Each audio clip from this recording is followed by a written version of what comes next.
think so. I mean, I think we covered most like of our prep in our text messages, and we've got a decent bit of stuff to talk about because it has been a little bit of time, Yeah, yeah, been pretty a couple much. weeks. So it's good to be back here with you, Slav. I was actually thinking today, dude. I was like, it's so much different now that I've actually met you and like came to your wedding and like know you and like the people in Yeah, your life and like your wife and stuff. Like I was thinking about it today. I was like, man, I'm excited to talk with Slav and just get to like get catch up a little bit. And like, of course, I felt that way before when we recorded, but it was just like a different thing. It was like a more of a distant kind of thing. Like, and now it's dude. like, oh, this is someone I know. Yeah, man. I totally agree. It's kind of like it feels sort of like before you meet somebody in person, you can kind of just like ghost out and just be like, Mm-hmm. yeah, all right, whatever. Whereas there's like a little bit more stickiness knowing somebody, having Yeah. met them. You know what I mean? Mm-hmm. I mean, shit, dude, you got my address, dude, now. So, I mean, you could come down and knock on my door if I call out of podcasting. Yeah, no, exactly. I know where the bodies are buried. Yeah, well, don't go digging. Dude, no, speaking on that, I was actually digging in my backyard the other day. As one Mind does. you, I live in a pretty, like sketchy city. There's some general crime like in the metro area and has been for Sure. quite some time. And I live in an area that's now safe, but maybe 2 or 3 decades ago, it wasn't very safe and was maybe primarily abandoned. But anyhow, it's kind of turned around where I live now. But I was digging in my backyard, planting like some just annuals and some tomato plant type stuff, Okay. and I came upon a rug buried beneath the soil, like laid out, like it was like laid out, not like rolled up or anything, maybe about 4 inches Yeah. beneath the soil. It was about 6 feet long and about 3.5, 4 feet wide, 3 feet wide, maybe. Wait, it was rolled up. No, no, it was laid out.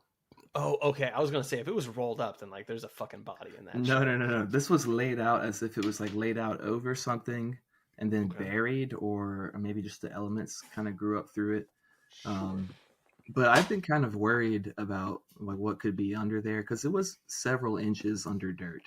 And so, my mind immediately goes into thinking about any type of internet sleuth documentary I've seen or like murder mystery stuff. It's like it could Sure. be Wait, so unidentified. wait, hold on. So like, have you checked what's underneath it yet? No, no, no. I Oh my immediately, god.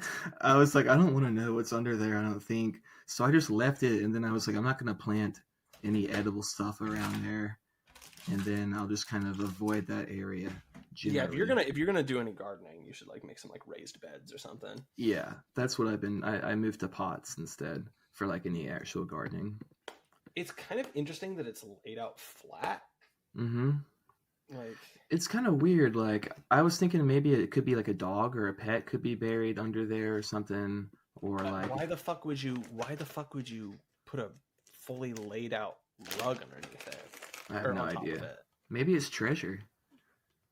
Maybe. I mean, now you have to go, dude. Honestly, pause the podcast. Just go dig it up right now. And 46 hours later. You're just But dead. yeah, dude, or I fell in. There's some sort of like ghoul that's haunting me. Some sort of like bygone and like undead beast. What a nightmare, dude. Yeah, it's kind of been that's been kind of weighing on me, in the back of the mind a little bit every now and again. I'll just be like, man, what's under that rug? What the fuck is that? Yeah. That's something I've been doing recently in my spare time. I like Just know thinking. that there's the whole like there's some things that are better left unknown, but like I don't know that I would be able to live with that. Like I would dig that shit up, dude. Yeah. Well, I think I probably will eventually. But this is kind of my thing. Like when you live in a city, you just kind of develop this like look the other way kind of thing. Not like look the other way when there's like a serious crime happening or whatever, like that you could help someone or whatever. But like if you see Woman someone hope. that's yeah, obviously you would, I'm a good person. I'd like to think I'd step in and, be the hero or whatever, even though I might would run away, probably, who knows. But typically, in the city, it's like you don't really want to like look into anything too far you kind of want to just move on. You know what I mean? Like you want to like you see a crazy person that's like making eyes at you in the street. You don't want to make eye contact. You want to like keep moving. You know, it's that same kind of thing. So I feel like I've kind of internalized that with like with this situation with the rug, where I'm like, you know, I don't know what it is. I just don't want to deal with it, and I don't want to be dragged into whatever could be there. This sounds like a monologue from like a crime noir story. It could be, dude. The black and white sets in all of a sudden. I got a fedora and a cigar. It's Chinatown Slav. Yeah. Just don't look into it. There's rugs, dude. There's Chinese rugs under my fucking yard. It was ornate. That's the other thing. It was like an oriental, like if you will. Rug? Yeah. Weird. Honestly, I bet it's just literally one of those things of like, it's just something fucking gross happened to the rug, and someone was just like, just lay this out. Yeah, and then you just left it out there forever. And like, because like honestly, like just I don't know, like that's kind of a dumb thing to do. And so I just think about dumb person logic, and it's like, okay, which I'm fluent in. Yeah. And it's just like maybe they just thought like having it be flatter was a better way to bury it. Like it would be less likely to be unearthed if it was like thin and flat. Mm. Instead, they spread the surface area out across the furthest, like the widest ability possible, like the biggest. Well, that's what I'm saying. That's what I'm saying. It's like maybe if it's flat, then it's I don't fucking know. It's flush with the ground. I'm not making any sense, but yeah, it's weird though. Anyway, I probably will dig it up, so that'll be an update coming, you know, in the coming episodes. Yeah. I kind of want an update on that.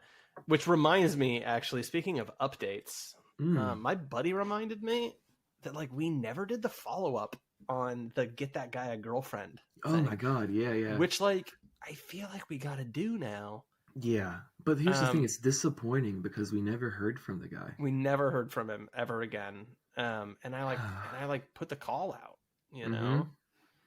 Oh, it was well known, but we did get a lot of good. Known. We got a lot of good feedback. I feel like we got some good, like, long, well-written responses where people actually put a good bit of thought into it. And if we had prepared better, we could maybe have compiled some of those to go over this episode. But maybe we can do that for the next episode. Yeah, for sure.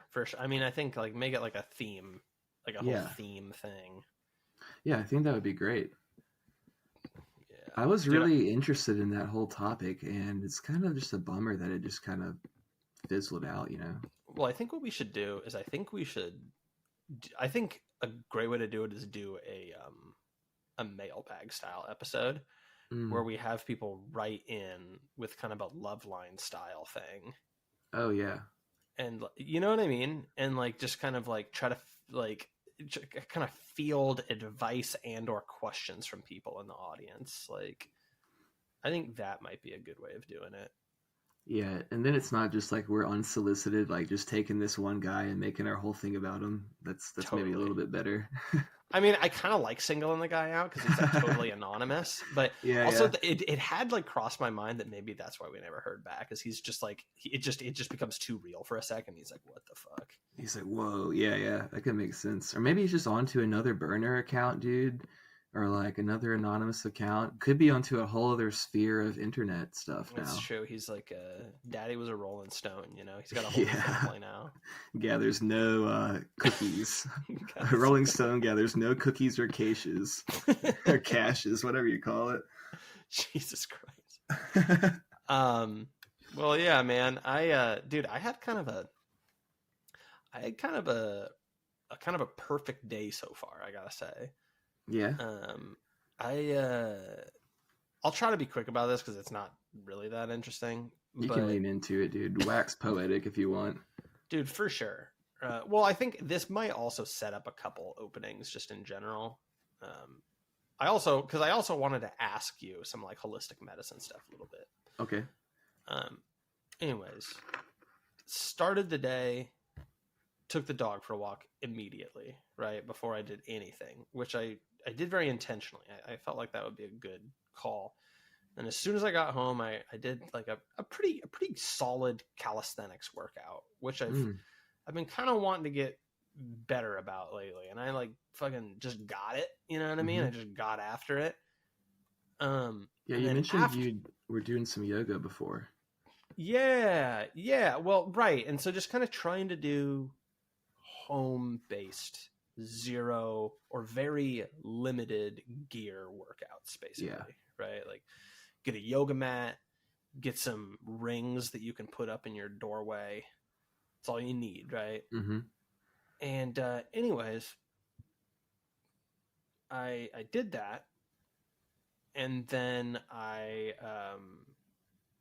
did something that I've been kind of interested in doing, and I've been meaning to do for a long time, and I haven't really done it, which is I just did a holy hour, right? Where I just spent a whole hour, just like I did the readings, the Catholic readings for today, which is Mm-hmm. Holy Thursday when we're Yep. recording it, and then I did the whole rosary, and then I basically planned out what I'm gonna do at confession this weekend.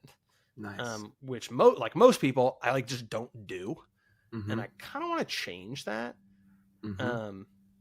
And it was really nice. And then after that, worked a bit, but did the Epsom bath too. Oh yeah. And dude, I have to say, like honestly, I don't know if I would do it again in the middle of the day. And this was a It easier could day. relax you a little bit too much.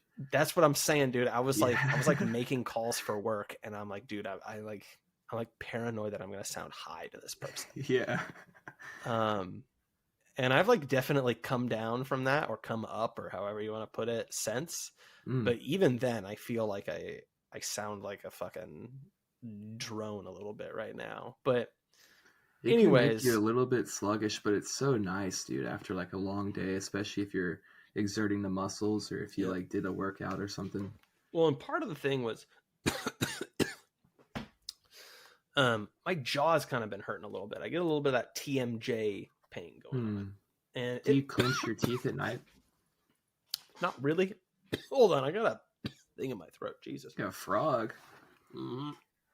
I'm like a fucking razor blade. Oh no, dude. Holy shit, my friend told me a story about how when he was a kid, yeah. Wait, what? Seriously? When he was a kid, he picked it up and just like put it into his mouth because he didn't know.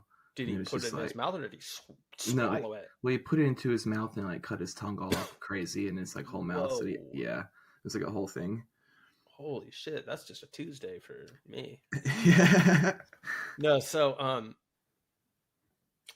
I kind of submerged my head and kind of let my jaw relax and my neck. And it helped. It was really nice. But I've been thinking about, I wonder if you are familiar with Mastic gum.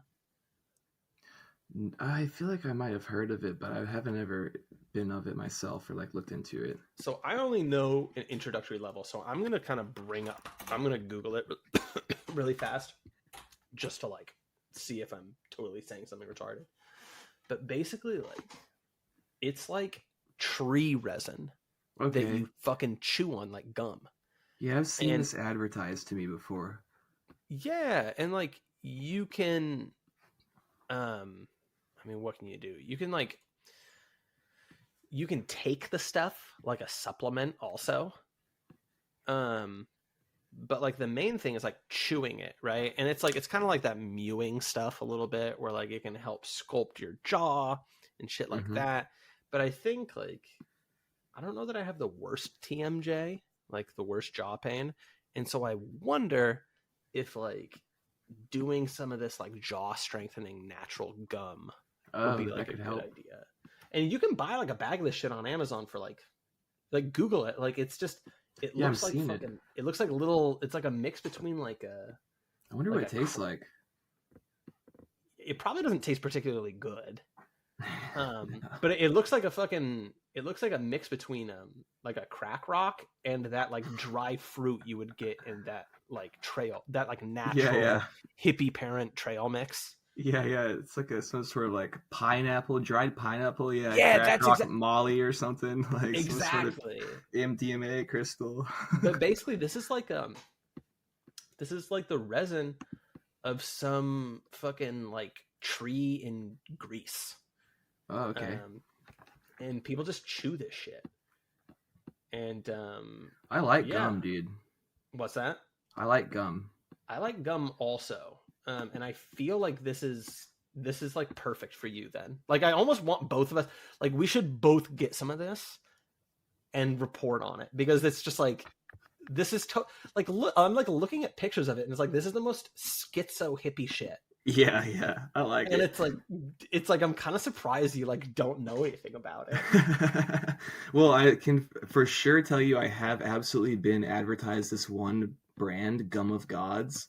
Like 100 Yes. times I've been advertised that on my like Yes. Instagram feed. Dude, literally, I'm like looking at Google Images, and it immediately shows me jawline mastic gum suggested, and it's just all of these like looks maxing Yeah. pictures, and it's just people with the like weak like Habsburg chin Yeah. into like Angelina Jolie Within like 6 weeks or whatever.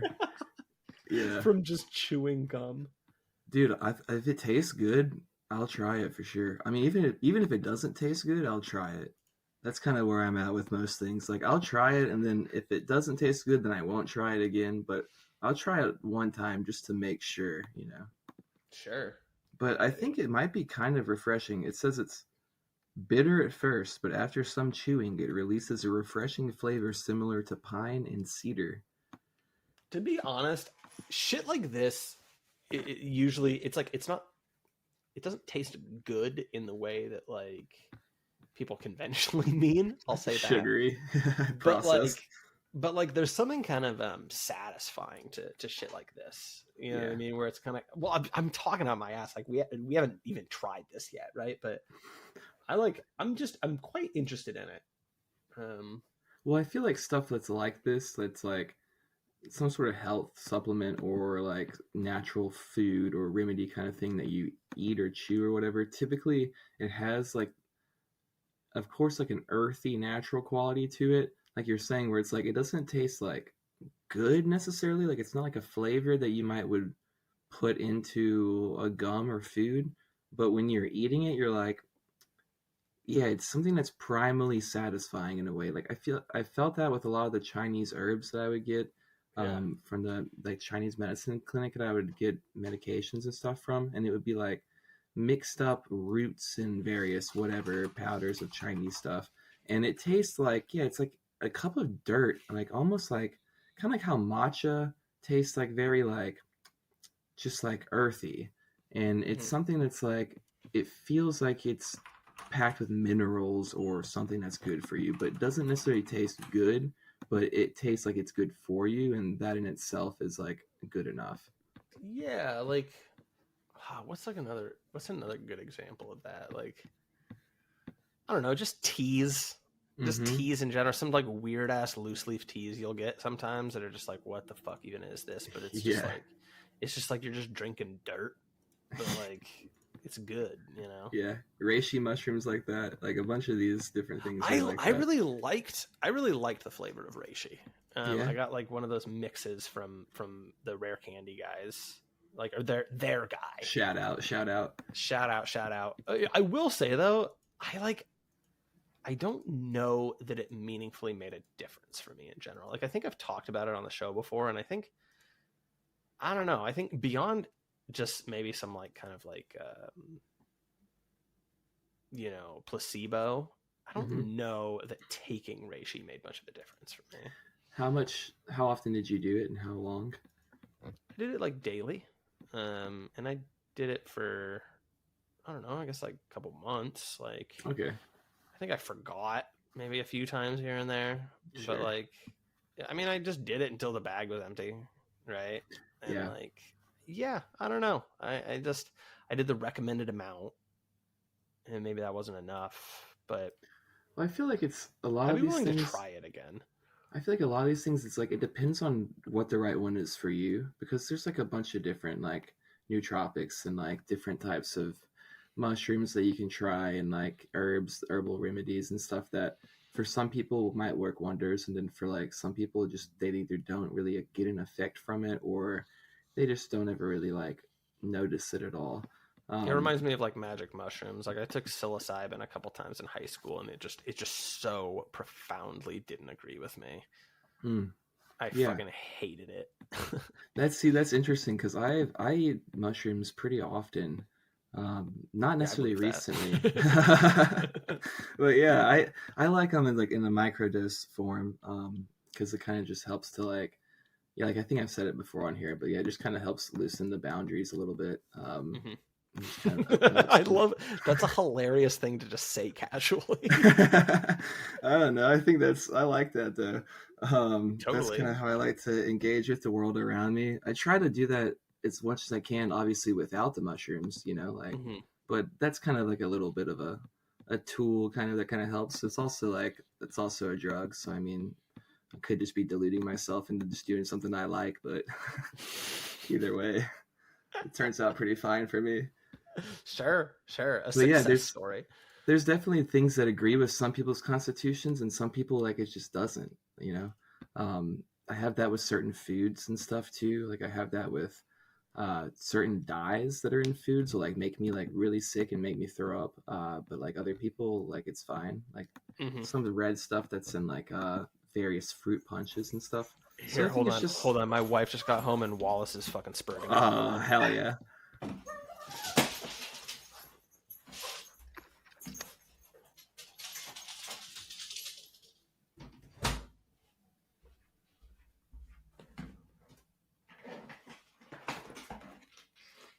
Oh, what a little baby bitch boy.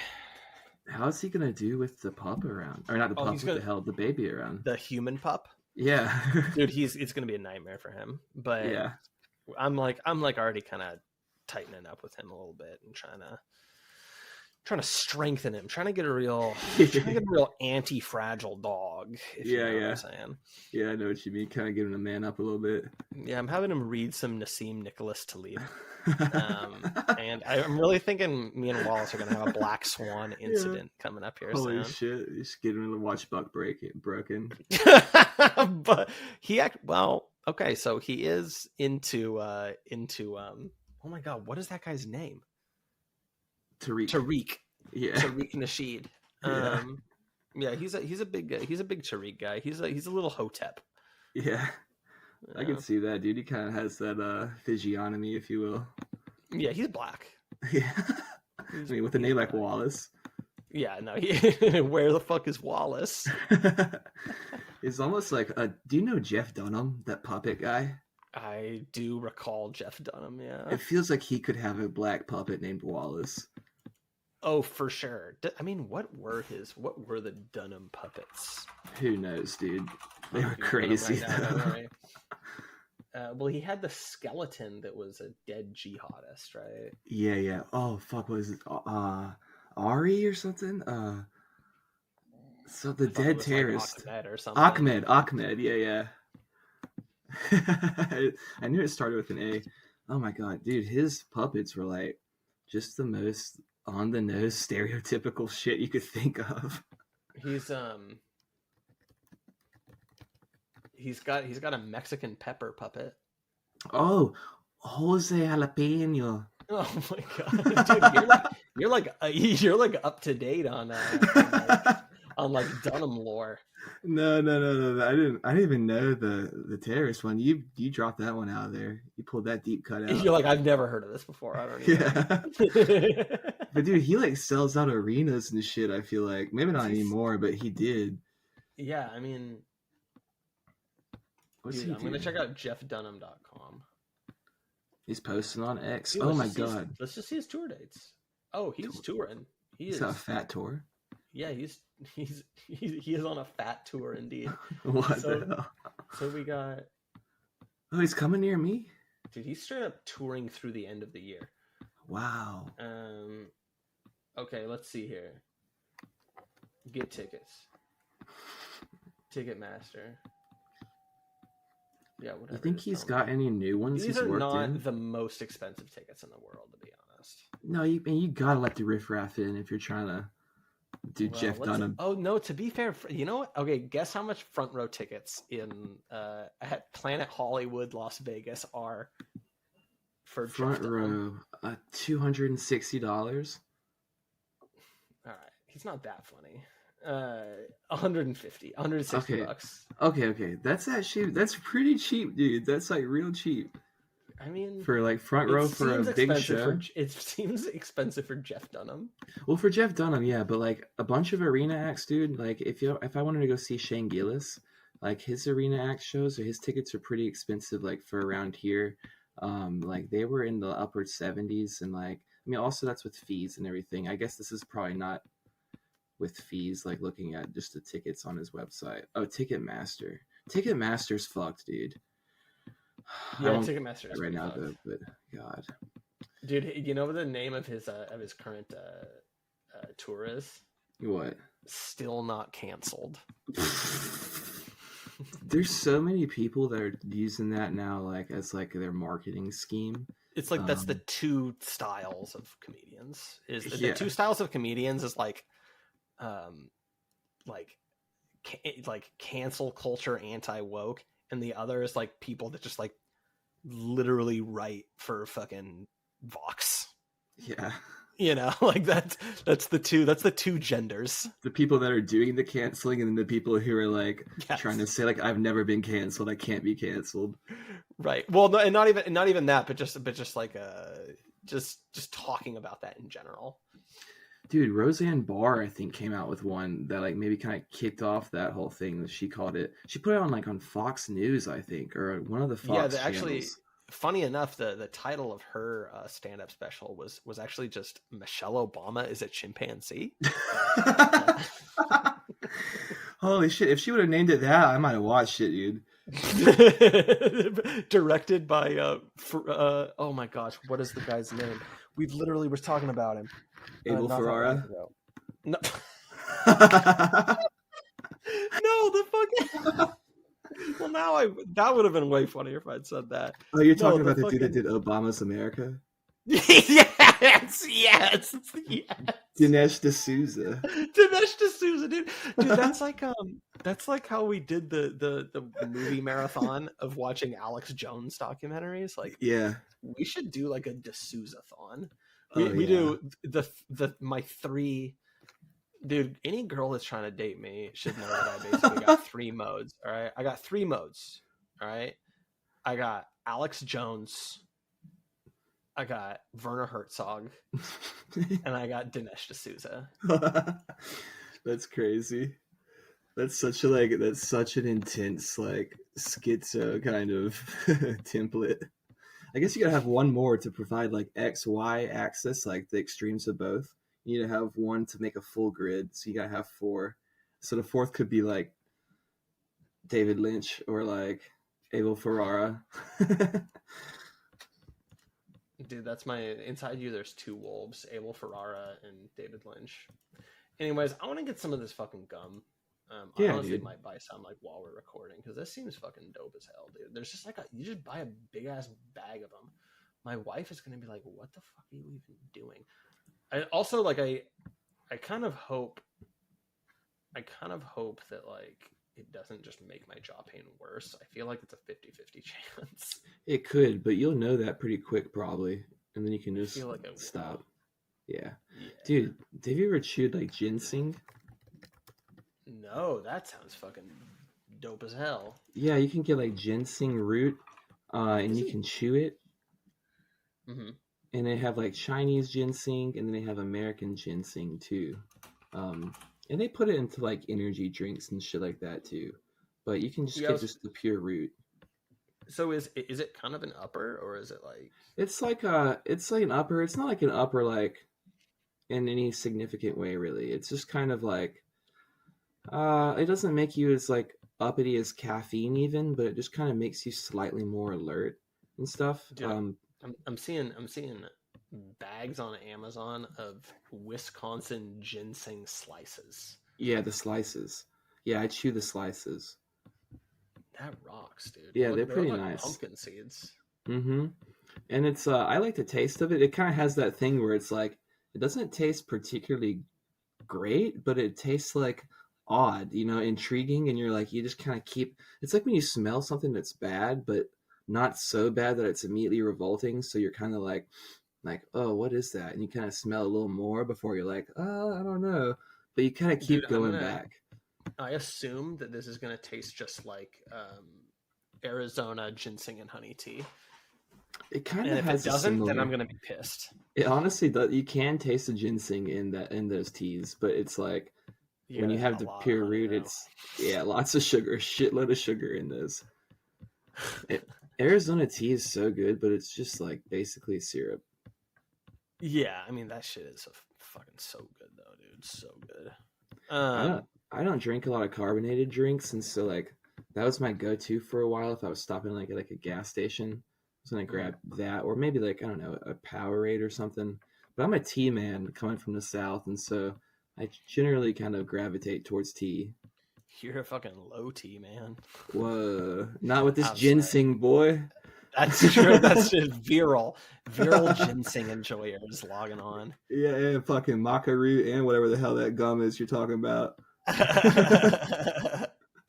um, yeah, man. So, I mean, I guess like speaking of, I don't know. I mean, just to kind of like make it a little bit more podcasty, Yeah, right? To yeah, to yeah. to switch it over to some topics a little bit. Like, I'm a little interested, and I almost wonder if it's better to talk about the Crisis King stuff up front, because I think that you and me actually have like pretty similar. We might have pretty similar tastes on it, Mm-hmm. which is that it's just kind of gay. Yeah. But I mean, do you want to talk about that, or should we try something else? I mean, No, we can do that. I um, mean, we've brought it up, so let's get right into it. yeah, I mean, I guess it would be kind of deranged if I just like did that whole thing and was like, no, never mind. Let's talk about like the president.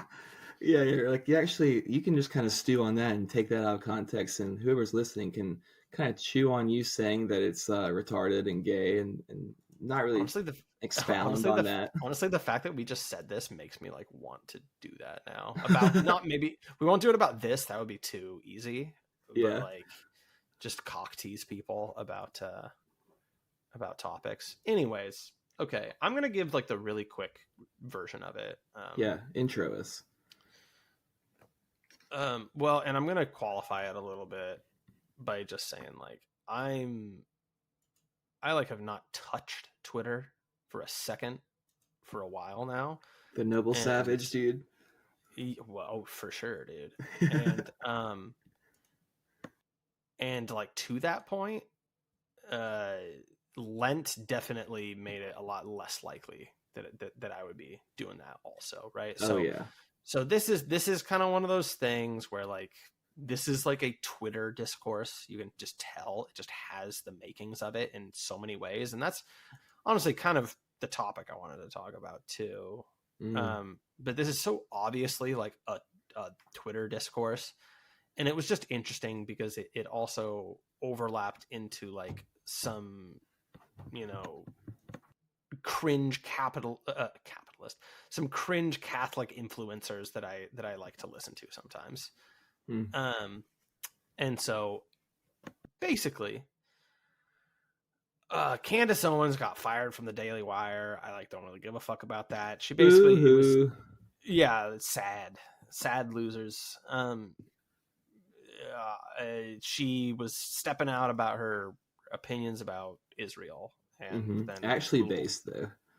yeah, well, I mean, whatever. Like She's not based, but that's actually like the proper opinion. Just being like, yeah, that's actually kind of crazy over there. I'm not gonna suck Israel's dick with Ben Shapiro and the rest of the gang over yeah, there. actually, Israel's gay. Yeah. No, so like, anyways, um, she gets fired for stepping out, I guess, and Daily Wire fucking zog slop, right? And and so then this guy Andrew Clavin, who's kind of like the old guy who does stuff for them, and I don't really know. I don't, to be honest, I don't like really know anything about the Daily Wire people like in general. Mm-hmm. That's where I'm I at. yeah, like I know of the people. I'm like barely past the point of like I think I know them by name, but that's Mm-hmm. basically where I'm at. Yeah, I didn't know who this. Like, I clicked on the video, like Arin's recent video, just to get like a quick intro into this, and he was playing the Clavin guy, and I was like, I don't know who this man is. It took me a while just to get like up to speed on just the background of what the people were. I think his whole shtick is being the like I'm the movie guy for them. right? Okay. Like he's there kind of like I'm a conservative, but I'm like into culture and art, Okay. and like I'm Apparently not in. was Jewish too, and now is not Yeah. Jewish and is Well, Christian. okay, right. So here we go, right? So popping a couple coins in the machine here. Yeah. So little Jew boy here. No, I'm just kidding. Popping coins. Lots of So coins.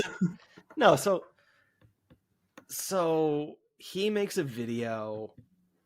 Well, and I guess that qualification I did is just fucking important because it's just like I have no way of tracking what the fuck that they've all gone on to say on the topic further. Mm-hmm. I don't know the fucking context in which he got to be in his bonnet about this whole thing. I'm just going off of like just what I have, which is not a ton. Right. Basically, just the real short version of it.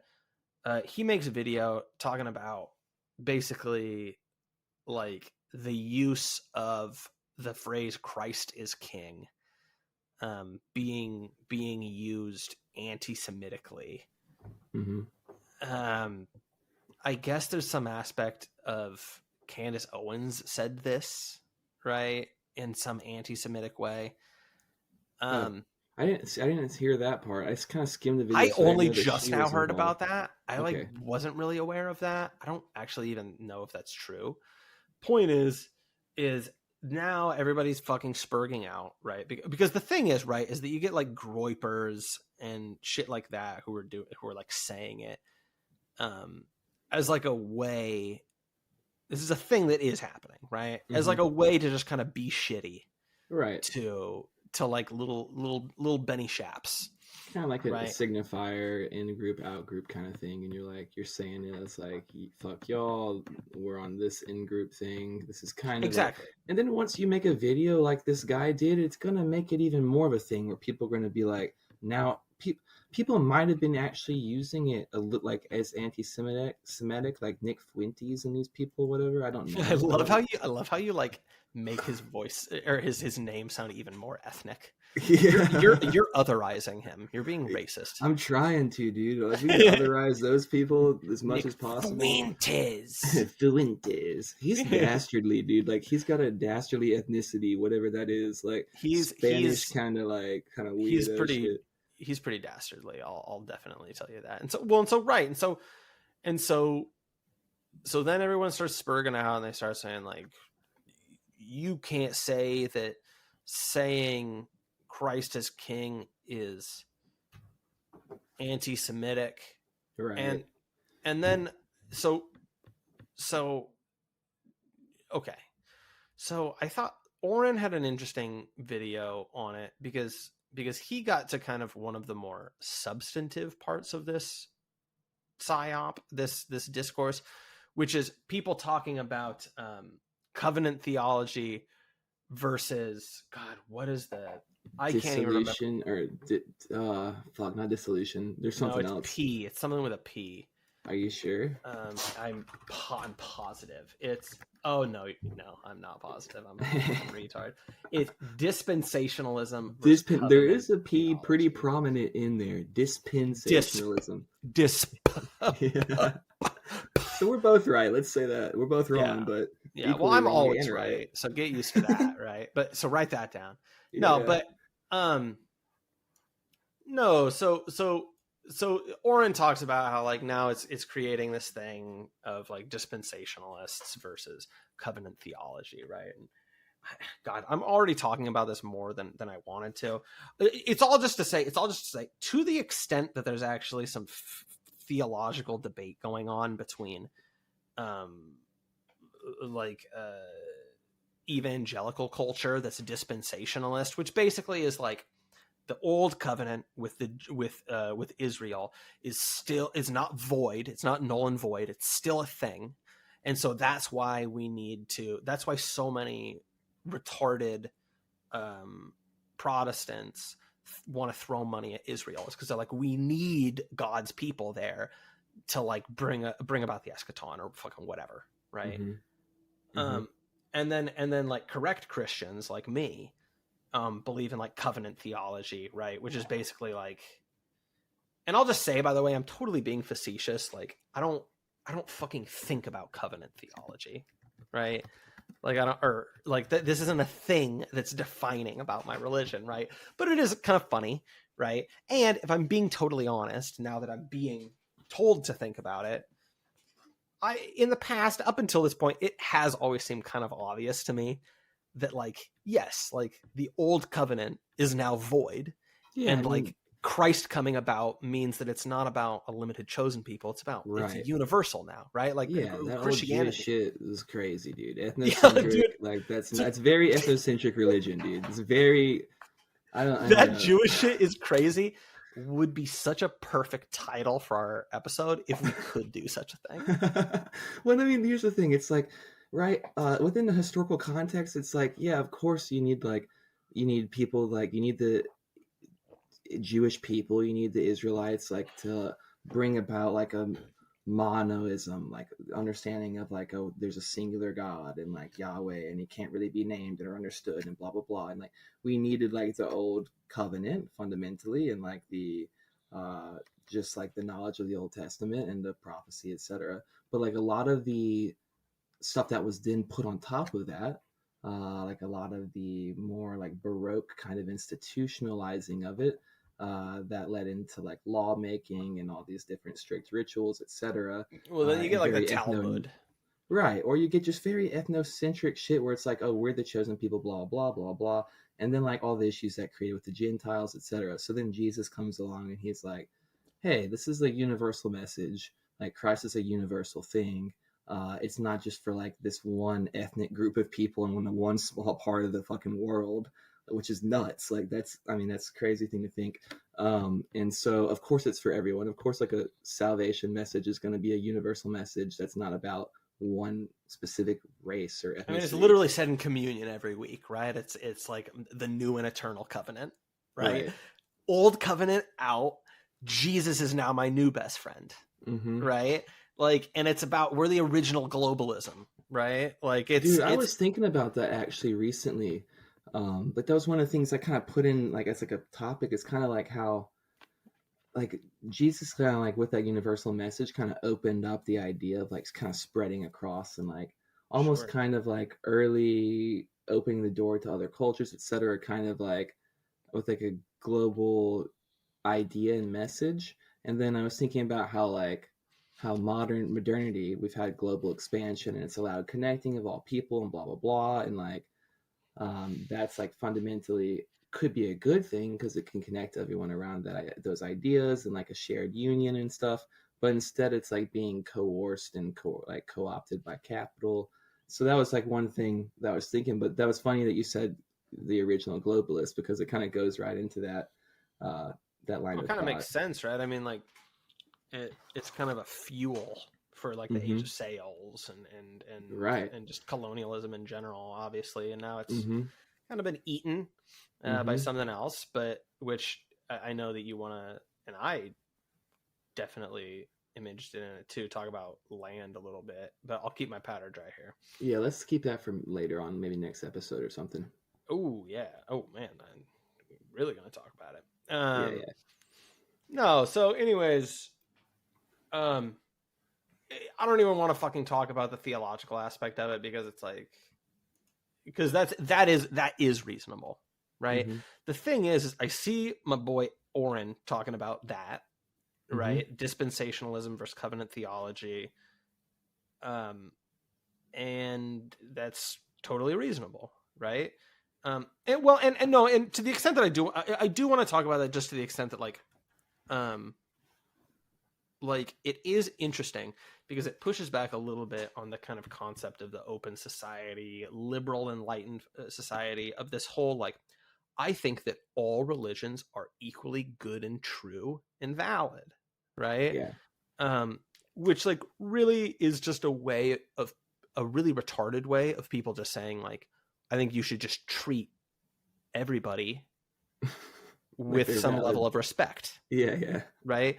But what they're saying instead is like an idiotic thing that leads people to forget the fact that like these religions are literally mutually exclusive. Like Islam and Judaism and Christianity all like don't like, not like they can't coexist, right? Though there might be an argument there, but like they're not internally cohesive with one another. They contradict each other, right? Right. And like Jesus, the existence of Jesus and him being a central figure of a religion is in direct conflict with Judaism. Mm-hmm. And like just this idea that you can't have that is just, it's interesting. And it does make me think of Burnout Society, right? And this idea of like nothing is more forbidden than the negation, right? Mm-hmm. Like you can't say no. There can't be any negative in the social shared cultural space. You know, everything needs to be positive, right? And it's like, well, you can live next door to a fucking Muslim or a Jew and be friends with them and get along, right? But like they can't believe that like it just like you can't hold all those things can't click together, right? They're in competition, and like that's literally okay. That's fine. The one thing I would say is that like I think that that's true insofar as that like Judaism can't contain Christianity, but I think that Christianity can contain Judaism insofar as it was like that was kind of the original intention with like why it was called like the Catholic Church and the Universalists and stuff, because it's like it includes all, and so they welcomed the Jewish like text into the canon of the Bible. Not all of it though, right? Not right, all of it. Not all of it. And specifically though, like ultimately, like the most important thing, right, is that we believe that Jesus Christ is God made man, right, that he died for our sins, and they're still waiting for their Messiah, right? And they believe, I mean, the ironic thing, right? And this kind of gets to that idea of like, I was thinking about this right before we started recording. This kind of gets to that critique of the Civil Rights Act, right? Where it's like that neo-reactionary critique of it, where it's like, well, we just take exception with certain specific groups, right? And in this case, it's like, okay, Judaism is contains way more negation of other faiths than Christianity does. Of course. Not that that's even, again, to my premise, not that that's even necessarily, there's anything wrong with that, right? Not my path, right? But like that's okay, obviously, right? Like they can do that. Of course they can do that. And that's just like, it's just interesting. It's just interesting. Well, and the point I was just going to make is the ultimate negation of the fact that it's a fucking ethno-religion. It's an ethno-religion, right? Like, I mean, once you start actually figuring that out, like if you don't know anything about Judaism, like maybe you're like, oh yeah, it's just like, you know, they think they don't really go to like, they don't do Christmas and they do 12 days of Hanukkah or whatever. And they do like the Sabbath on Saturday. And it's just like, whatever. It's a quiet, respectful religion. But then you're like, oh, it's actually just like really ethnocentric. And like, it's not necessarily like evil or anything like that. There's nothing like, you know what I mean, like qualitatively bad about that particularly, except for the fact that it's not for everybody. And like, if it's going to be like any type of, you know, message of salvation, you would like to think that it's something that could be going beyond race or beyond, you know, nationalistic. Yeah, I mean, there's some ethical fucking issues with it for sure. And that's probably part of the reason why like we're not Jewish, right? But anyways, there is that, right? But the main thing about this topic, and it's just tiring to me because again, like maybe people are just talking about this insofar as it's like a theological debate. No, I like not. No, exactly. I like don't really think that's the case. I like don't really think that like most people involved in this stuff are like putting out thoughtful shit like Oren's video. Right. I think that this is like Candace Owens, who like is practically like an ambulance chaser, right? And fucking the retards at the Daily Wire. And it's you know what it is? I said this to you over text. It's just it's same shit, different day. It's just another iteration of the fucking OK symbol, the finger loop, right? The Yeah. OK symbol, where it's like, oh my gosh, white nationalists are doing this, right? Mm-hmm. And so then the two positions become, right? The two positions become, that's a Nazi symbol, and then the other symbol becomes, haha, you're so crazy. This is literally just the like, don't look below my waist game, Right. right? And then like the very obvious thing, that in the very obvious position is that it's like, this is A little bit of somebody both. no, exactly. This is just somebody taking a completely innocuous thing and creating this really specific use for it, to where there are certain cases in which, yes, it's a Nazi, it's a white nationalist thing, right? But like acting like that's what it means now. And this is kind of a downstream effect of just a flattening of language and Mm-hmm. simplifying of any cultural exchange, right? Because Mm-hmm. if anyone was ever able to actually articulate more than 3 fucking syllables, this we wouldn't keep falling into this fucking trap, right? Right. Yeah. It's just like, I can say like, hey honey, welcome home, to my wife every night she comes home, right? Mm-hmm. But then if I just like, I mean, this would be like the laziest example, but then like if I'm just like, hey, I'm just like, hey honey, Yeah. every time I say welcome I'll write home, that down. it really means you're a fucking stupid bitch and I hate you, right?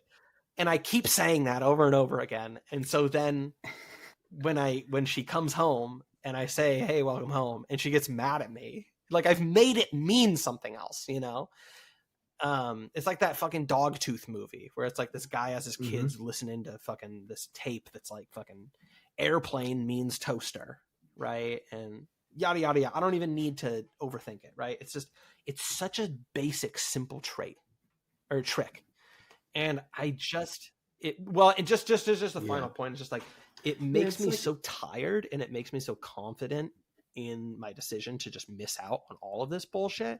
And it also makes me sad for like religious influencers that I've paid attention. I think that's a horrible phrase, but I'm using it very particularly here. Religious influencers who I just see, people understand. I think people know in their heart what I'm saying, and they know better, but it's like fucking catnip, and they're making money by just acting dull and acting totally obtuse and thinking, that it like people are just simply fundamentally saying that this is an anti-Semitic phrase, and like we're gonna live in this delusional fantasy world where I can just play into the fucking fire and like act obtuse and fucking spurg out about it. And I'm sure, I mean, in that Clavin video, which I saw a summary of, like he says some problematic stuff that's retarded and not great. And you can have problems with that, and that's fine, right? Yeah. But like, you understand what's fucking happening here. The finger loop thing doesn't mean Heil Hitler, and you know that it doesn't. Right. But on the other side also, it's like the commentators who are now making the backlash videos. It's like, okay. Oh, no. And you know that there's a little bit of something to like, he's using that as an identifier for a specific group of people that like were using that. No, you're totally right. I literally stopped too early. It's like, that it's being used, and you also know that it's being used cynically, and like but people just need to act fucking. And so, and anyways. And then you create like we were saying before, like once you say that out in the open, like now this is a topic, it's going to become a battle cry for specific people to be used as a cudgel in that way. And people are going to make that like their identity in a certain way that's like not healthy towards an actual like Christian faith or really any type of like way of being. Like they're just going to be like, oh, I'm the guy that says Christ is king, like as like a something to beat someone over the head with that's different from me that I disagree with. And it's like, that's not any better actually. But yeah, you should be able to say that earnestly, of course, when that's something that you believe, like when that's a part of your worldview and that's a part of your religion and theology. I don't think anyone should come after that, of course. And I would imagine the nuance that's happening here Well, is and that as a that quick, guy and would as a say the quick side same note, it's thing. worth pointing out because again, Whatever his name the is. frustrations that I have are generally directed towards the people that are like, they want to keep us from saying Christ is king, brother. I think that's annoying because I like just literally Right. I literally don't buy that like they have that simple of an understanding of the situation. Mm-hmm. I don't buy it. It's so obvious that it's just like a discourse Right, like kind of fucking thing to mastic just chew on gum. right now for a little while. Like it, yeah, it's like Right, it's but the fuck, mastic I gum lost my for train of online thought. I was people gonna say, for sure. Yeah. dude, the weak Except jaws, glass no jaws, you jaw might even say. sculpting ability from that. Yeah, I don't know. I actually lost my train of thought. The whole thing's fucking Yeah. retarded. And Well, I mean, here's one thing that I think. I think that we were talking about the theological debate, right? And you were saying like there's that one group of people that are like, well, actually, like you're saying, there's like Protestants that still think that there needs to be, yeah, it's there like needs to America be too. Israel over there. Jewish people need to be in control of it over there in order for them to, right? Well, yeah, but also because that's like where their eschatology is like rooted in there in a very physical and literal sense, where it's like he will show back up in Jerusalem, and like if fucking the Jewish people aren't over there, then it's done. It's like based on this It's very absurd. literal It's absurd. reading that's like a kind of just a distorted understanding of like what's going on. And I think that that's kind of like what we're getting with this debate as well. It's like no actual nuance beyond the surface level of what's being said. And it's like I know that you can read more than two lines into any given debate. I know most people around, especially political commentators that I know that are smart, should have a little bit better sense to them than just like, oh, this is 100% them trying to keep us down, and then other people are being like, y'all are anti-Semitic. It's like you realize that you're pouring fuel on the fire from either side of this. So like, let's just have a second where we can say, hey, both of us are not reading the right things into what's being said here, and like what there actually is that there are symbols in the world that people can use for to mean different things, and sometimes you can have a disagreement on what they mean, like what they actually mean, or someone could be using it in a way that you disagree with, and that doesn't mean that the symbol itself can't be used for what you use it for or shouldn't be. And it doesn't mean that you can ride all the way off, or that when you mention that someone else is doing something improper with it, that you're trying to get rid of it.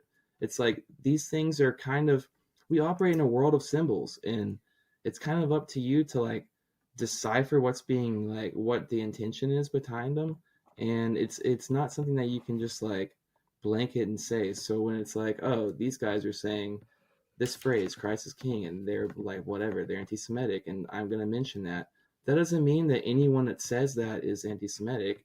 And at the same time, like, it doesn't mean that decrying that means that you're trying to say no one should be allowed to say that. I mean, especially this guy. He's obviously a fucking Christian, like, which is what That's Aaron was saying well, in the but that video too. and that's the It's, I don't know, the whole thing's retarded. It's like when you send me this whole thing, no. It's I well, was like and reading this is it. the I'm like, real what take, the right? Is fuck that it's a is all this, fucking dude? waste of time, and there's just like what's going on is that you have a lot of. I mean, this isn't the only thing, but like it's a lot. I have a lot less sympathy for these fucking like influencers, right? People that are making a little career off of just like being obtuse about what's going on to create as much Mm-hmm. butt hurtness, if that's a word, about the situation as they possibly can. And it's just like, dude, this like, oh no, Yeah, the other thing I was gonna say I'll allow it. is there's also a case to be made that like, and well, this is poorly timed because I don't even want to play into it, but I just remembered what I was also gonna say is like, there's a case to be made that like if people are going around saying something central to your religion but turning it into an insult to people or just a shitty thing, they're adding a connotation to it that sucks. It's like, well, like, how dare you? That's shitty. You shouldn't be doing Mm-hmm. that, right? Right, right, for sure, dude. You should have a problem with that, at least to some level. Maybe not enough to but make that's videos about it or but that's the whatever, whole but thing is like, that it's just it's like I don't know. You shouldn't defend it. you can't see any content in the other side at all, because then otherwise that's like weakness posturing. Mm-hmm. and it's just, I don't know, it just seems like such a fucking Mm-hmm. waste of time. I'm like really tired of it. And one of the reasons why this jumped out to me was because this was kind of an overlap of two spheres in my life, basically, which is like my religion, I guess, and then politics, because I usually don't pay attention to like this kind of shit usually, but this was like a big spillover event, it felt like. And it's just Yeah. yeah, it's just really disappointing. I think people are just fucking stupid, and I mean, fuck the Daily Wire, fuck all those people, of course, but it's just fucking stupid, dude. It's a waste of time. Yeah, I mean, I think it kind of speaks to broader trends that are kind of happening right now. And I think that like there's this budding kind of like movement that's kind of occurring that's like I think ultimately kind of a misguided thing, but it's like this like identitarian like Christian Mm-hmm. nationalist kind of idea that's kind of going around. And I think that some of it's representing itself and some of it's maybe more negative aspects in the people who are doing the thing, like saying Christ is like these groypers or whatever who are doing that. I think that's like one small kind of like head of that chimera that's kind of rearing its head a little bit. And I think that these kind of things are kind of going to bubble up a little bit. I think that I don't know. I think that there's a resurgence of like people wanting to delve into Christianity or religion, something to give them a little bit more sense of meaning, purpose, connection with spirit, order, whatever individual thing they're looking for. And I think that that's a good thing ultimately, but I think there's a lot of bad actors out there who are going to be kind of using this for their own gain, especially people online, and people who are going to kind of don certain identities and certain um, beliefs they're going to kind of wear around and parade in order to, kind of exert their will or their opinion in like a budding new kind of group of that's emerging right now. And I think that you're getting people who are kind of doing that at this level. And I think it's something that's really disheartening for Yeah, I people mean, who I are like think earnest in the faith. I totally agree. I think I'm not even like, how do I want to put this? I'm not even ideologically opposed on its face to to like the concept of Christian nationalism, right?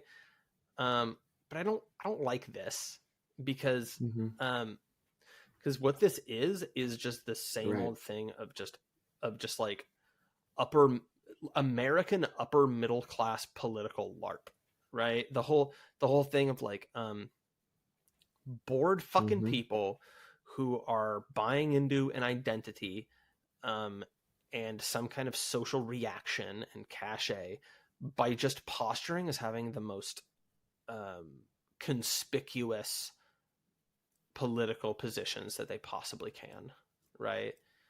Um, and it's like Mm-hmm. just the same thing as when people as when a few years ago, every fucking woman in their 20s or 30s just decided they were a communist, right? I mean, not that I can really talk all that much, but like, Right.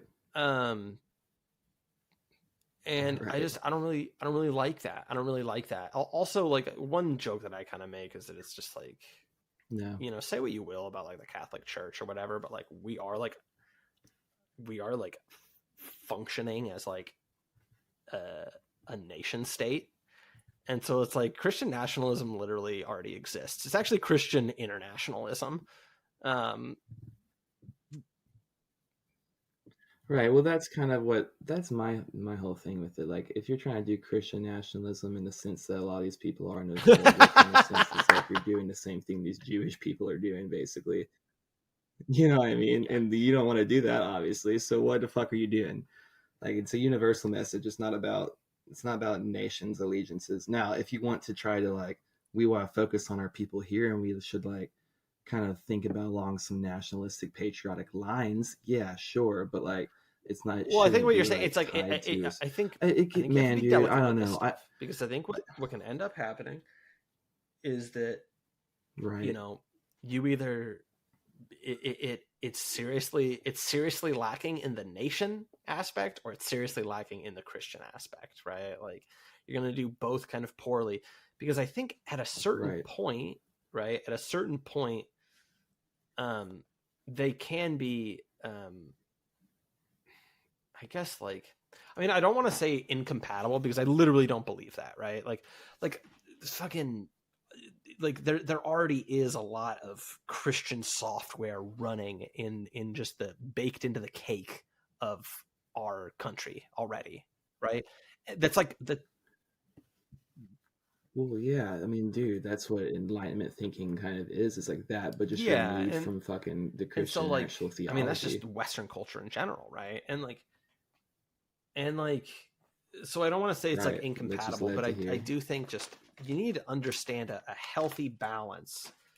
Um, and I don't know, it also just becomes kind of LARPy, you know. I It think it's becomes a little kind of bit LARPy, incompatible. but and again, ultimately, and I know you just said something, so I want to kick it over to you, but just ultimately, my point about it is just like I just like don't I just like don't like having this fear kind of spill over into the religious territory of just this like of just the really like Mm-hmm. conspicuous middle class political extremist LARP that everybody does. Mm-hmm.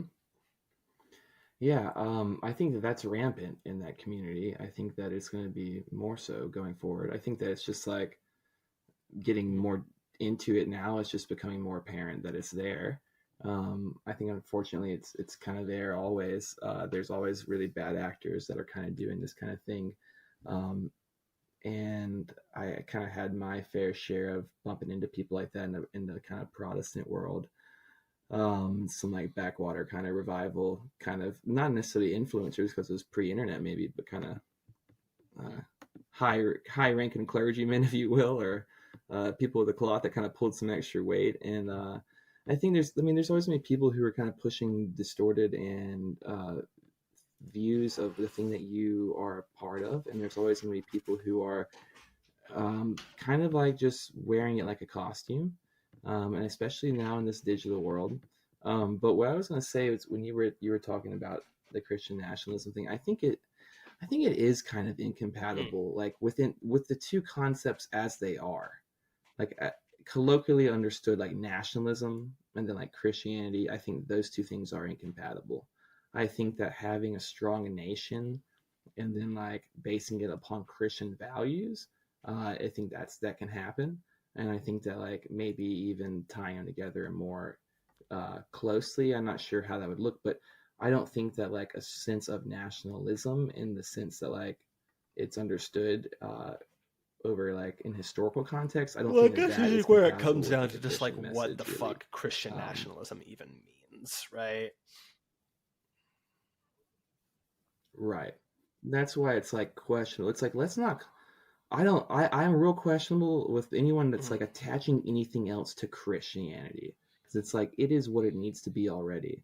Like it doesn't need to be Mm. an identifier to be put onto any other thing, because that's inherently going to limit or put strictures on something that should be boundless.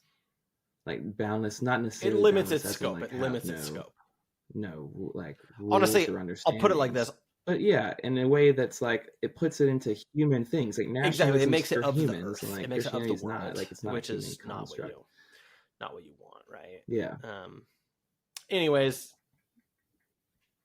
Mm-hmm. That doesn't mean I don't think we need strong countries and that we should like America first and like care about ourselves, and that mhm. that's maybe the path towards a healthier global is like maybe taking care of ourselves at individual levels, self-determinism. And I think that like there's I think that that's like what a healthy global vision looks like, right? Where it's like there's connection and there's an understanding that it's like we're all part of one single mystical body, but it's like we have been incarnated in these different forms in order to experience life in all of its different diversity and forms, and that's like kind of what brings God happiness. It's like all this different things and aspects of creation, and that's how he's getting to know creation, and everything is through all of that. And it's like we should have a respect of that, and that means like allowing cultures and nations to develop on their own. Mhm. And so that's kind of a nationalistic kind of concept, but that's not nationalism. Like that's a healthy version of it. And like that's kind of what I think like there's so many things that are like could be really useful, like these kind of concepts of like self-determinism, like a kind of like a proto-nationalism, but then they get like distorted into like nationalism as Mhm. as it is functional within a political scope. And it's like these things are not actually, it's like there's something that's happening in between the like the conception of what these like basic ideas and values are, and maybe you could even say like virtues, and then like something when they're actually being made into like reality, there's someone that's getting in the way there, and it's like humans fallen state or like whatever capital, whatever you want to call it, and it's causing these like distortions of what could ultimately be really good stuff. um and it's like, how do you untie that knot? Yeah, I mean, yeah, I don't know. Well, I'll tell you what, fucking I love RFK's this. not gonna do I it. love that this arc that we've gone on with Fucking RFK. rat bastard, dude. I mean, he's like, well, okay. I mean, what's your latest critique now? I mean, Jesus, dude, I don't know. I was out on him like with the Israel stuff. I was like, all But right, that he's got like no basically got me leg to to just stand check on with the out anti-war from him. stuff It's just like anymore. it's over. Right. I was like, yeah, 100%. And like, but I was like, whatever. He's still in the mix. I'm gonna like, he's still coming on some podcast I listen to. He's still in the world, so I'm gonna like keep an Oh my eye gosh, out. who's his running He mate? Oh my announced his gosh. running mate yesterday or Tuesday. Jesus Christ, dude. I mean, it's not Nicole good. It's this Shanahan. I've never woman, heard of this lived chick. up broad, 38-year-old. She's kind of hot, half Asian broad.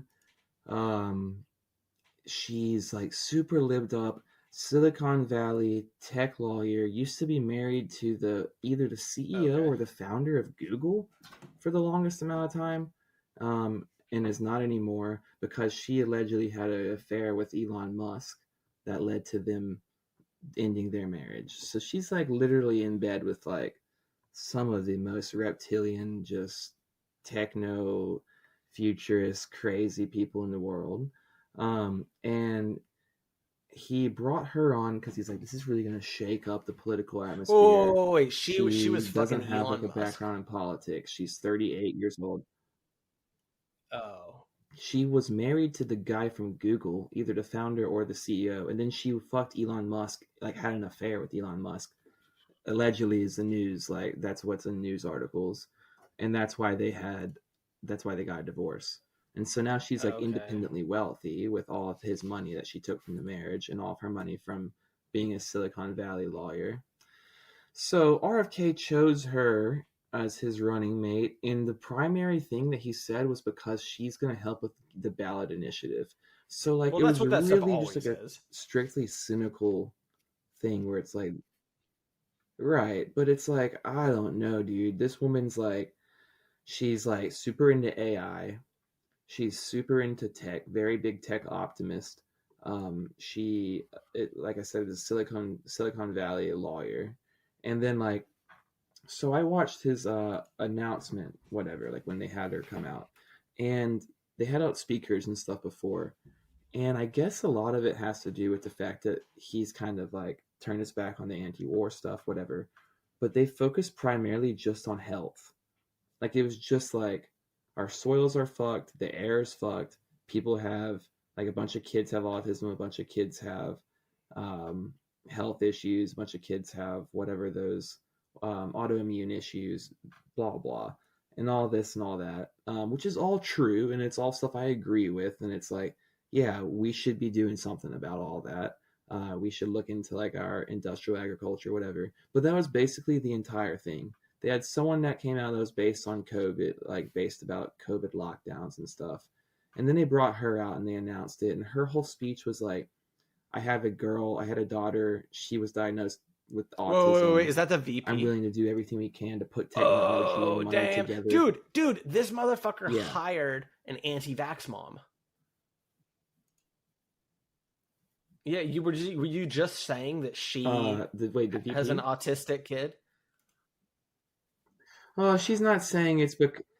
Well, Yeah, that's what yeah, I'm yeah, yeah. saying. That's what I'm She saying. He's says she been has an talking autistic about kid, that and like it's this whole because time, of where like he's like, what's yeah, in the dude, I food got and stuff like like all these that. moms that are like, oh, It wasn't her. She wasn't one of those. She's just like, well, I know. this I'm is not an saying issue that's close to my she's the heart one who because my daughter has autism. reached out, but she's of that ilk, and that's just funny. Like, it's like, okay, that's just Oh, okay, yeah, yeah, yeah. But he's making his whole campaign is that now. Like, it's not anymore about anti-war. It's not you anymore know. about like home ownership. It's not anymore about.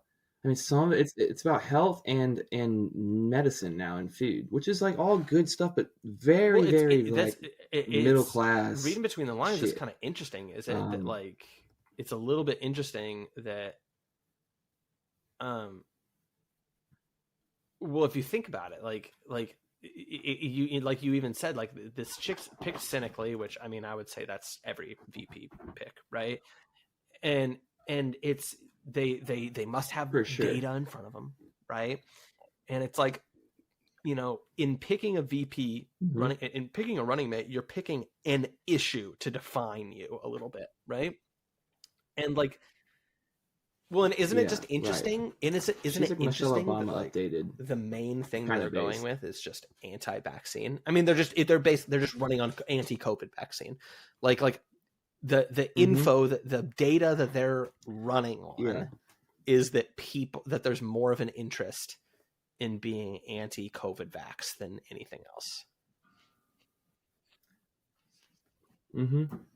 That's what I was gonna say. It's like, well, yeah. So there's some different things to kind of pick apart within this, which is like number one, they're making the campaign primarily about health and about, like you're saying, like vaccines, the medical industry, which means that it's kind of like they're coming out and saying like we're the referendum on COVID, kind of like we're it kind of come to fruition in whatever form it's going to. This is it, kind of. And I think that that's interesting. I think that like in that respect, it makes me want to, like, it makes me interested, right? I'm like, okay, yeah, fuck the COVID stuff. Like, they had the head of communications for the RFK team come out and gave a long speech about how COVID lockdowns were incorrect. Fauci lied, blah blah blah, all this stuff, right before they announced the VP.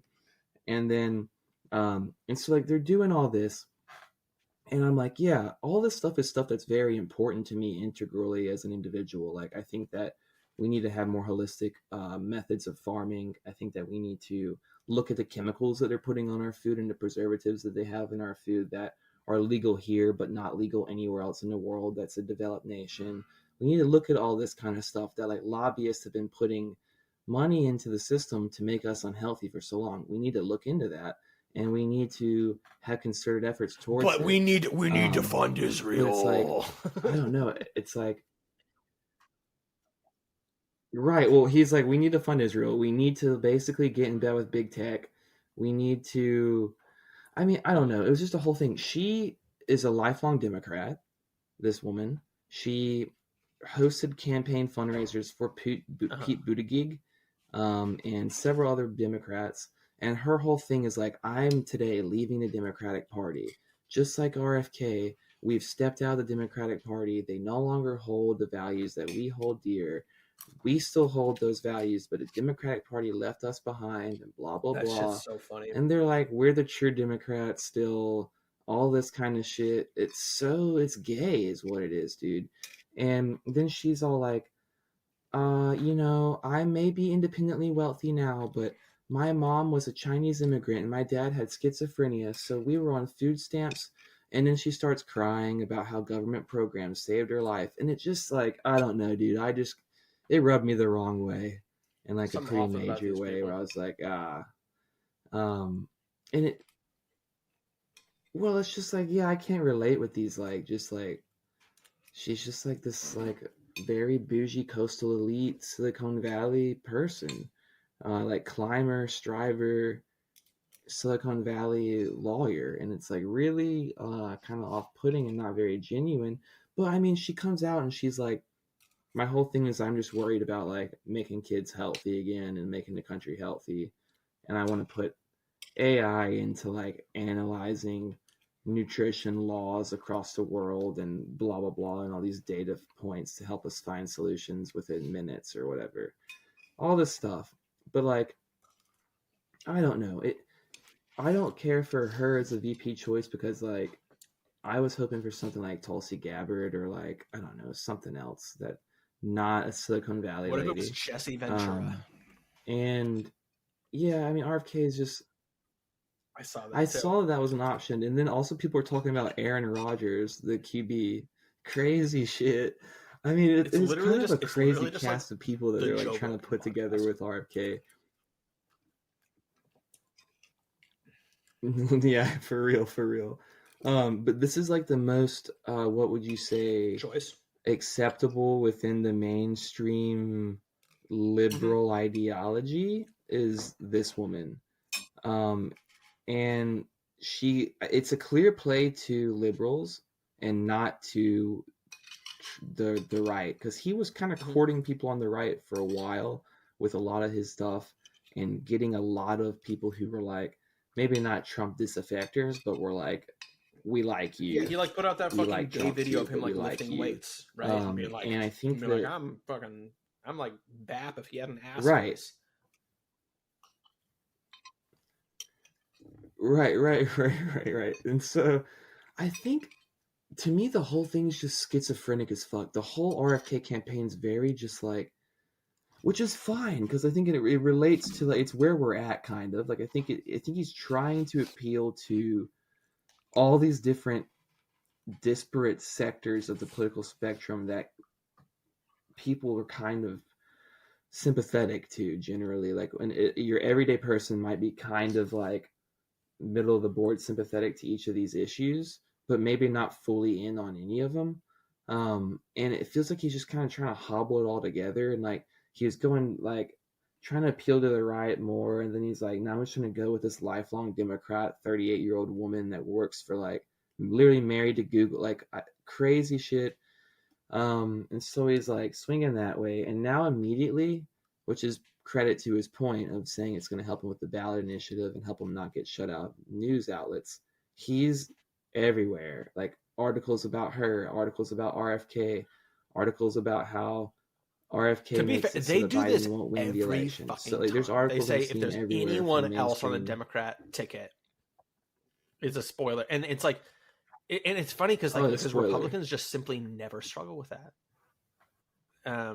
So yeah, I mean, whatever. Right. So yeah, and I'm out on them. I mean, I do like the fact that it's like the central thing is anti-vax, kind of like anti this general like he's correct, like that view shit's we have on medicine. That shit's based, right? Like but again, it's just like I can't 100%. Like I would love to super based. I would love to have this kind of like holistic medicine ass president in, right? But at the same time, like I don't want that so bad that I'd be down for like right. You know, zogged out. I mean, even more so. I mean, he's like really strongly pro-Israel. It's kind of crazy. Oh, he's just like not even talking about anti-war at all anymore, like at all. And that was a big thing of his during the Ukraine stuff before October 7th.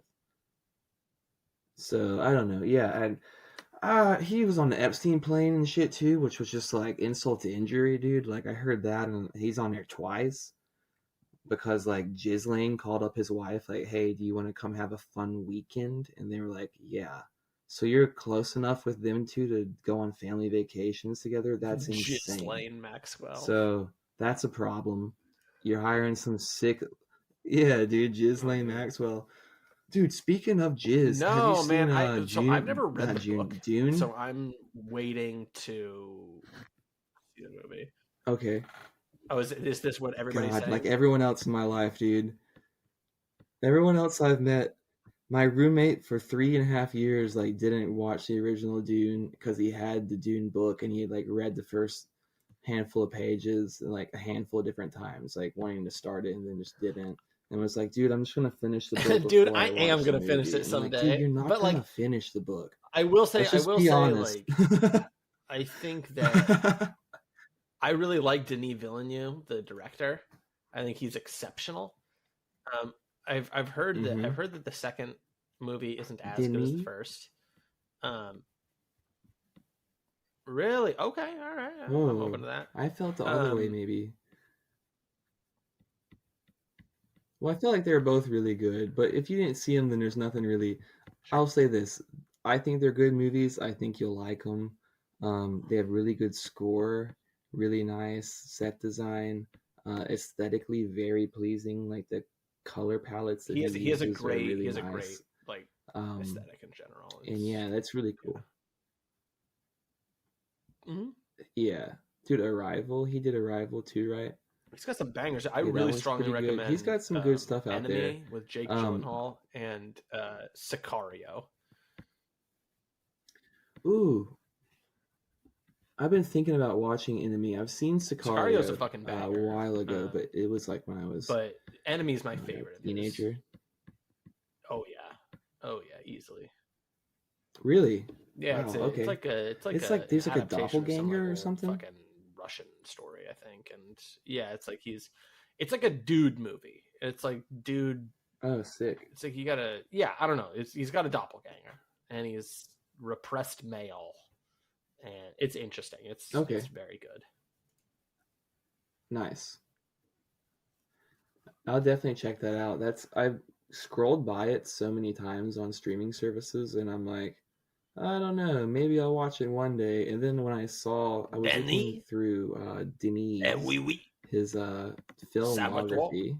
Denis Villeneuve. He's French Canadian, even worse. He's Is he French? Is that what he I is? know. I'm sorry I'm sorry Oh to have bad man, fake news. French, fake Canadian, and fake French. But yeah, I watched Enemy. Yeah, I've it's been my waiting favorite for of his like someone to films, tell me like I should. So without a doubt. bingo. I think he's actually. I got even more bad news too. I think he's like. Sweet. I think he's like You French should. Canadian Israeli. I could be wrong about that, but he does have an early movie that's like set in Israel, Boy, and it's actually really fucking good. triple whammy. I'm gonna look it up. But yeah, I'm gonna watch Yeah, we'll do a book Enemy. club on You should Dune. I'm read kidding. We won't Dune if you're actually gonna do do that. that, so that you can watch the movie.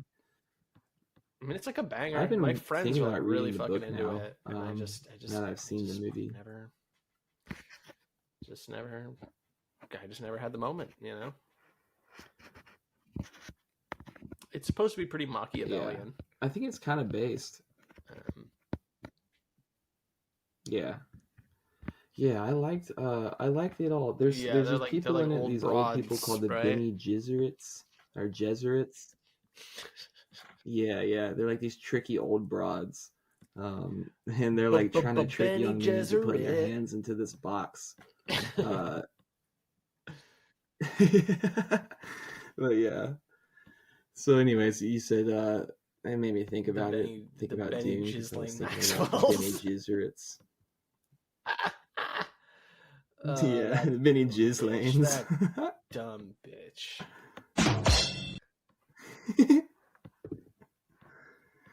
Well, shit, man. Let's maybe call it here. It's getting late on my end, and then we can kind of catch up on those other topics like the Nick Land stuff we were kind of poking into for a moment, and maybe talk a little bit about Lenten reflections and stuff. When because I assume we'll probably be on the other I'm side of stoked on Easter that. when we record Gonna be a nice Easter. next. I'm hoping you and everybody else has a nice Easter, and we'll check in about it. It'll be the Lent report.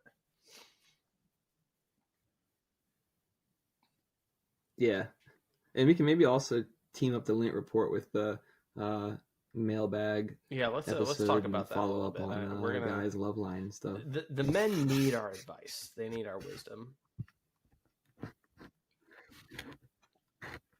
Seems like they do. I mean, you're over here pumping out more people. You're over here making entire human beings within your wonderful union of marriage. So you got some advice you could pass along, I'm sure. Man, I went to a wedding this past weekend, and it's just such a nice thing, the weddings. Seeing people that you know, getting married. It's just such Yeah, a good I thing to would be a recommend. part of. I felt like our wedding was pretty Anyways, successful.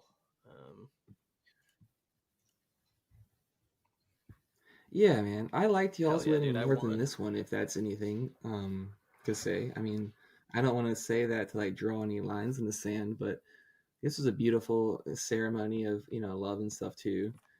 But it was like yours was just a little bit more just kind of like it was nice. You get to just kind of spend the time with people actually. This one felt a little bit more A rushed. little more Like we showed up at traditional. the venue and it was like, here's tables, now get food. And yeah, except for they didn't do a ceremony. They like Oh, was they this did a just one of ceremony those earlier things in where the it's like day with just a just like reception? just their family and like I don't like that. yeah, they did just the reception and they had like yeah, it was. I didn't really either, to be honest with you. I mean, it is their choice, so God bless them There's for like it, and something I'm happy for important them to all the the way fact around that and like everything. you were And present I'm for one of the most intense moments in my life. right. And that's kind of what I was feeling too. I was like, Yeah. I want to see the whole thing. Like, I want to be here for it. Like, I gave a toast and stuff, and I was like, I'd like to be able to like be a part of the thing. And also, it's nice to like be able to. I like going to a wedding because you get to just sit. The ceremony is my favorite part of a wedding. I like it much more than the reception because the ceremony, Mm-hmm. it's like I get to just sit there and take something in and like witness this spectacle and this ritual and like be a part of something. Whereas like a reception is just like It's just a party, dude. It's just a socializing. Like it's party. just like go out and like you gotta talk with people maybe that yeah. And it's not as meaningful and significant. It doesn't feel like as a Honestly, ceremony. it sounds like But you went that's to a not real to say that piece of this shit wasn't wedding a with people heartfelt, that are meaningful horrible and experience. just are probably going to go to hell. No, no. No, they were great. It was lovely. I think that a lot of people liked not having to do the ceremony. I am more of a traditionalist. I like a sense of ritual and stuff. I would have liked the ceremony. But I think that like I think some of it also has to do with cost and stuff. Like getting a venue where you're gonna want to actually do a ceremony and stuff in is a different thing than like they just rented out like a room at like Just a this venue, place just a that does music like venue. music and stuff like that sometimes for the Yeah. reception. Yeah, just like a yeah, like just a venue. And so it's just a little bit easier, like less stress and like more affordable, I assume. So I definitely get where you're coming from, but I like the rigmarole, dude. I like to see the kiss. I like to see the marriage, the Yeah, I mean, vows, and I'm a fan everything. of it. It's Working nice. out pretty well for me. Um, yeah, I don't know. Mm-hmm. It's funny because I never really thought that I would like having a big wedding. And the fact that my wedding ended up being something um, that I really, really enjoyed was kind of a surprise to me. I mean, not like I was going to hate it, right? Not like it was going to be a disaster or anything, but it's just like, I don't know. It's just like, it's not for me. But yeah, anyways. Mm-hmm. Well, it was beautiful, Slav. Hell yeah. It's definitely something I'll remember and cherish for sure. I was thinking about the area earlier today. I was watching Planet Earth for the first time in so long.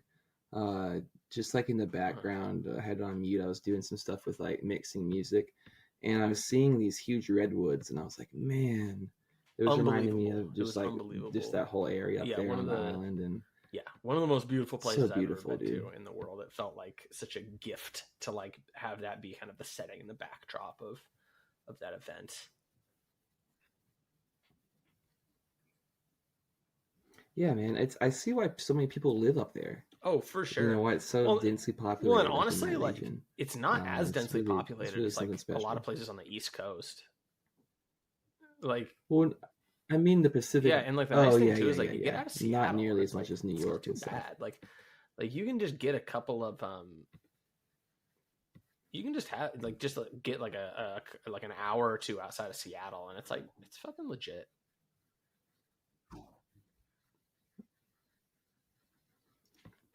That's the sweet spot. I feel like too, being like a few hours out of a city to where you're out of the bullshit. But if you need to go into access, like if you want to go see a show or get like I don't know some sort of furniture from a store you want to go to that's in the city, whatever it is, it's like not too Totally. far, or an airport. Totally. If you Yeah, want I to get mean, to I an think that's airport, kind of it's not the too way to far do it. away. Just exist in the periphery of a big city. Dude, Yeah, he be I in mean, the you know me, I periphery. stay in the periphery of everything. I'm kind of like your sleep paralysis demon or demon that's schizophrenic on mushrooms in the corner ghouls. of your You're room. just kind of in the periphery. That's real me, yeah. I'm chilling though. Come say what's up. These people are sick. This is obviously a very, very sick individual. These people are the You better sickest get of used to them all. hearing it. These people are sick. They are sick. And you better get used to hearing it. These people are sick. And that concludes this week's episode of These People Are Sick.